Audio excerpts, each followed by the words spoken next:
Hello viewers, আসসালামু আলাইকুম। আজ আমি একটি ডিমের পারফেক্ট ক্যারামেল পুডিং তৈরি করব। যারা পুডিং তৈরি করতে পারেন না তারা আমার এই রেসিপিটা ফলো করতে পারেন।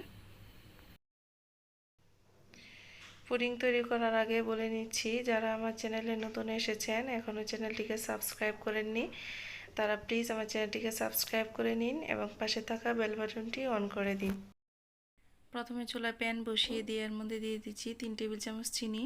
প্রথমে নাড়া যাবে না, চিনিটা যখন গলতে শুরু করবে তখন এটাকে নাড়িয়ে চাড়িয়ে গলিয়ে নিতে হবে। এই ক্যারামেলটা চুলার হিটটাকে একদম লো রেখে তৈরি করতে হবে, বাড়িয়ে দেওয়া যাবে না, তাহলে ক্যারামেল পুড়ে যেতে পারে। ক্যারামেলটা যেন পুড়ে না যায় সেজন্য যখন গোল্ডেন কালার হয়ে আসবে তখন চুলাটাকে বন্ধ করে দিতে হবে, বা হাঁড়িটা গরম থাকা অবস্থায় ক্যারামেলের কালারটা গাঢ় কালার হয়ে আসবে। আমি যে বাটিতে সেট করব এই বাটির মধ্যে ক্যারামেলটা গরম থাকা অবস্থায় ঢেলে দিচ্ছি। বাটিটাকে একটা সাইডে রেখে দেব, ঠান্ডা হলেই এই ক্যারামেলটা সেট হয়ে যাবে বাটির মধ্যে। প্রথমে একটা বাটিতে একটা ডিম নিয়ে ফেটে নিচ্ছি, তারপরে এর মধ্যে আমি দিয়ে দিব 3 টেবিল চামচ চিনি। তারপর চিনিটা দিয়ে ভালো করে আমি মিক্সড করে নিচ্ছি যেন চিনির কোনো দানা না থাকে। চিনিটা গলে যাওয়া পর্যন্ত আমি এভাবে নাড়তে থাকবো। এখন এর মধ্যে আমি 1 কাপ দুধ দিয়ে দিব। আমি এখানে 2 কাপ দুধ জাল করে 1 কাপ করে নিয়েছি, তারপরে ঠান্ডা করে এর মধ্যে আমি দিয়ে দিচ্ছি দুধটাকে ভালো করে মিক্স করে নিচ্ছি। এখন আমি এর মধ্যে 2-3 ফোঁটা ভ্যানিলা এসেন্স দিয়ে দিলাম যেন পুডিংয়ে কোনো ডিমের গন্ধ না থাকে। এটা ভালো করে মিক্সড করা হয়ে গেলে আমি যে বাটিতে আমি পুডিংটা বসাবো ওই বাটির মধ্যে আমি একটা ছাঁকনি দিয়ে ছেঁকে ডিম আর দুধের মিশ্রণটাকে দিয়ে দিচ্ছি।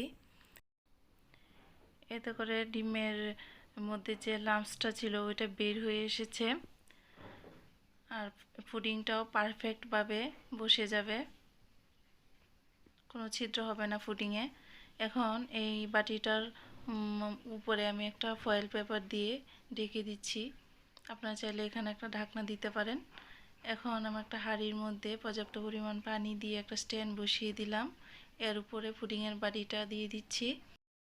এখন একটা ঢাকনা দিয়ে ঢাকনার ছিদ্রটা একটা টিস্যু দিয়ে বন্ধ করে দিয়েছি। প্রথমে চুলাটা বাড়িয়ে পানিটা জাল করে নিয়ে তারপর 10 মিনিট মিডিয়াম হিটে রেখে কুক করে নিয়েছি। এখন এই ফয়েল পেপারটা উঠিয়ে চেক করে নিব পুডিংটা জমেছে কিনা। এজন্য একটা টুথপিক দিয়ে আমি দেখে নিচ্ছি। টুথপিকটা যখন ক্লিন আসবে তখন বোঝা যাবে পুডিংটা সেট হয়ে গেছে। এখন এই পুডিংটাকে নামিয়ে 2 ঘন্টার জন্য নর্মাল ফ্রিজে রেখে ঠান্ডা করে নিয়েছি। তারপর একটা ছুরি দিয়ে দাগ কেটে নিচ্ছি।